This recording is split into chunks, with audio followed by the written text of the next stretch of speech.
Мен өзү 32 жыл бир жерде иштегем. Окууну бүткөндөн кийин ошо эсеп кысап бухгалтер, кассир болуп иштедим. 2010 жылы ана баягы немеден кийин мен фонд ачтым. Уже пенсияга жашым жетип калгандан кийин фонд ачып, ошо фонддун атын Кыргыз журтум деп коюп, ошо Кыргыз журтум деп менен басымды менен апам чебер болчу өзү. Анан мен ошол улуттук кийимге, саймага басым жасап чыгарып жүрдүм.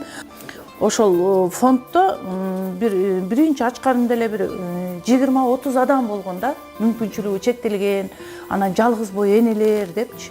Анан кийин карасам уже 2-3 жылдын ичинде эле 5000ге жетип кетти да. Анан келген ар бири ошол мага кайрылган жарандын арызын алып атканда өзү менен сүйлөшөм да, анан ошондо багылардын мага айткан сөздөрү күндөн күнгө мени ойлондура баштады да. Эмнеге мынтип жалгыз бой эне көбөйө берет? Эмне себептен жетимдер көбөйө берет? Эмне себептен биздин балдар оорукчан?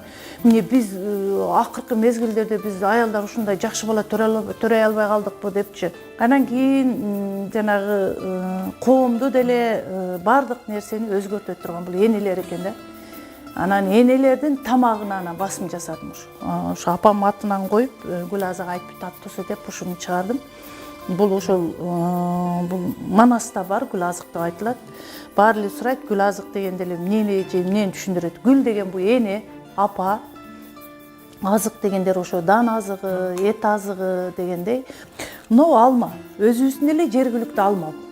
Мисалы үчүн биздин алмалар жазында кадимкидей курт жеп түшөт ушулар. Ушуну как кылып биз кийин биринчи алып жүргөндө мен кыйналдым. Кийин барып айттым, ушуну жанагындай жакшынакай жерлерин кесип бизге таза как кылып бергилечи деп суранып жүрүп, азыр биз ушундай кактарды алып атабыз.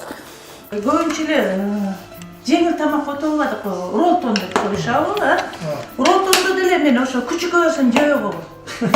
Анан кийин ушул мен өзүмө анан капа болдум, ушул күчүк жебегенди биз балдарыбызга берип атабыз деп. Анан ушул бул деле мынау биринчи сорт ундан жасалат. Биринчи ундан баштайт. Унга жумуртка кошобуз, анан сүткө бышырылат. Дамын жеп көрсөк, өзүнчө эле бул деле.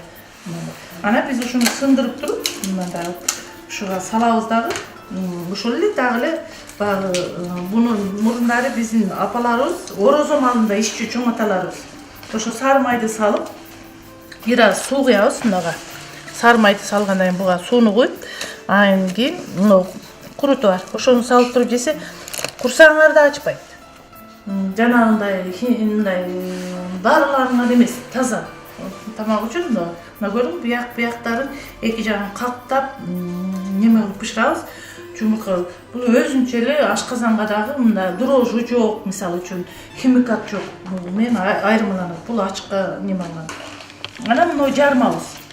Берки жармаларга караганда бунун өзгөчө жагы мен дагы басып белгилеп кетем. Жана өңгөн буудай кошулат. Бунда 5 нерсе бар. Кайсы десек ошол жанагы өзүбүздүн буудай, жүгөрү, анан арпа, сулуу, сулууну орусчасы эмне деп, геркулес деп коебуз, сулуу кошулат дагы, анан кийин ошол өңгөн буудай. Ошо менен 5 нерсе кошулат дагы, 5өөнү бириктирип ушундай бир немеге чыгарып атабыз. Азыр сонунда балдарын баккан ар бири жаранга азыр мына президентибиз деле ишкерликке жеңилдик берип атат. Жеңилдетилген кредиттерди берип атат.